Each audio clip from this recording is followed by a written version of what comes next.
ಬೆಳಗ್ಗೆ ಮಂಗಳೂರಿನ ವಿವಿಧ ಭಾಗಗಳಲ್ಲಿ ಆಕಾಶದಲ್ಲಿ ಕೆಳಮಟ್ಟದಲ್ಲಿ ಹೆಲಿಕಾಪ್ಟರ್ ಹಾರಾಟವಾಗಿದ್ದನ್ನು ಕಂಡು ನಾಗರಿಕರು ಗಾಬರಿಗೊಂಡಿದ್ರು. ಹೆಲಿಕಾಪ್ಟರ್ ಹಾರಾಡುವ ವಿಡಿಯೋ ಎಲ್ಲೆಡೆ ವೈರಲ್ ಆಗಿ ಇದೇನು ಇಷ್ಟು ಕೆಳಮಟ್ಟದಲ್ಲಿ ಹೆಲಿಕಾಪ್ಟರ್ ಹಾರಾಟವಾಗ್ತಾ ಇದೆ ಅಂತ ಪ್ರಶ್ನಿಸುತ್ತಿದ್ದುದು ಕಂಡುಬಂತು. ಎನ್ಎಸ್ಜಿಯ ಕಾರ್ಯದಕ್ಷತೆ ಕುರಿತಂತೆ ಮಂಗಳೂರಿನಲ್ಲಿ ಹಮ್ಮಿಕೊಳ್ಳಲಾದ ಅಣಕು ಕಾರ್ಯಾಚರಣೆ ಭಾಗವಾಗಿ ಈ ಹೆಲಿಕಾಪ್ಟರ್ ಹಾರಾಟ ನಡೆಸಲಾಗಿದೆ ಎಂದು ಅಧಿಕಾರಿಗಳು ತಿಳಿಸಿದ್ದು, ಸಾರ್ವಜನಿಕರು ಗಾಬರಿ ಪಡುವ ಅಗತ್ಯವಿಲ್ಲ ಎಂದಿದ್ದಾರೆ.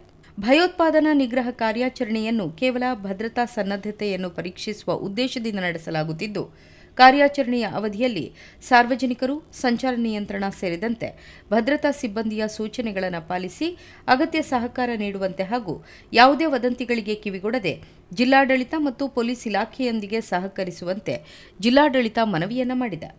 ದೇಶದ ಆಂತರಿಕ ಭದ್ರತೆಯನ್ನು ಮತ್ತಷ್ಟು ಬಲಪಡಿಸುವ ಉದ್ದೇಶದಿಂದ ರಾಷ್ಟ್ರೀಯ ಭದ್ರತಾ ದಳ ತನ್ನ ಕಾರ್ಯಾಚರಣೆಯನ್ನು ಮತ್ತಷ್ಟು ಚುರುಕುಗೊಳಿಸ್ತಾ ಇದೆ. ಭಯೋತ್ಪಾದನೆ, ಒತ್ತೆಯಾಳುಗಳ ರಕ್ಷಣೆ, ವಿಮಾನ ಅಪಹರಣ, ಸ್ಫೋಟಕ ವಸ್ತುಗಳ ನಿಷ್ಕ್ರಿಯಗೊಳಿಸುವಿಕೆ ಹಾಗೂ ಅತ್ಯಂತ ಅಪಾಯಕಾರಿ ಭದ್ರತಾ ಕಾರ್ಯಾಚರಣೆಗಳಲ್ಲಿ ಎನ್ಎಸ್ಜಿ ವಿಶೇಷ ಪಾತ್ರ ವಹಿಸುತ್ತಿದೆ.